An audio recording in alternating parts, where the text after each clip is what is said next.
kabady, this is Nunoy.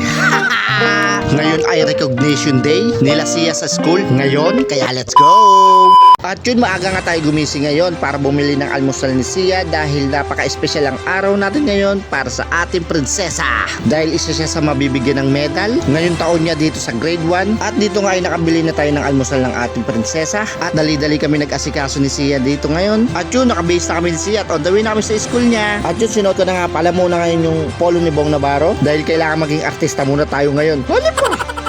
At yan, pagdating nga namin dito sa school niya ay bumili muna kami ng tubig niya at ng pagkain niya. Ayun nga pala yung school ng aking prinsesa, Toro Hills. Shoutout nga pala sa inyo. At yan, habang papunta nga kami sa place ng kanyang recognition, nakita namin dati niyang teacher ng kinder. Tuwang-tuwa siya nung nakita niya si Sia. Siyempre dahil isa sa mga nagturo sa anak ko. Kaya maraming salamat po sa inyo, Teacher Abby. At yun, dito nga pala ay nandito ako pumesto sa likod dahil mas pinili na nga lang natin tumayo para makaupo yung ibang parent, lalo na yung mga nanay. Wala pa, gentleman yan.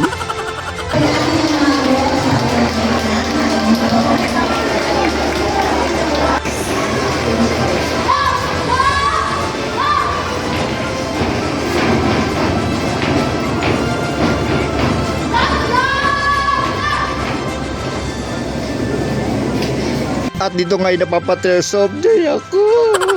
Dahil napakasarap makita yung anak mo. Dahil isa siya sa mga nabigyan ng parangal ngayong grade 1 niya. At isa pa dun guys, ito yung bunga ng pinagpaguran at pinagsipagan ng prinsesa namin. Sacrifice para sa amin ni Mayora. Matik na yon dahil lahat na parent nagsasacrifice para mapag-aral ang ating mga anak. At tandaan mo anak, meron man o walang ganto, alam namin nag-aaral ka na mabuti at napakabait mong bata. Tsaka alam ko nagmana ka sa akin na yung mga ganyang honor. May ganyan si daddy dati. Sabihin na naman ng anak ko, kay mama ako nagmana eh. At dito'y pinuntahan ko na ang aking prinsesa dahil aakit na kami sa stage at sasabitan ko na siya ng kanyang medal. At yung pagtapos nga namin umakit ng stage ni Sia, napapatears of joy na naman ako.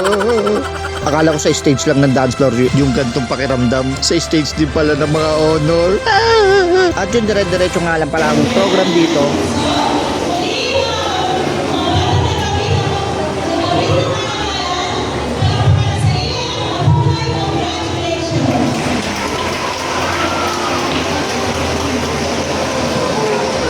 At yun, dito nga pala ay natapos na ang program. At gusto ko lang i-congrats lahat ng mga estudyante rito at mga parents na nakagabay sa kanilang mga anak. Syempre lalong-lalo na yung mga teachers natin na nagturo sa ating mga anak. At syempre kay Teacher Shirley, maraming salamat po ma'am sa pagturo at paggabay sa aking anak. God bless po.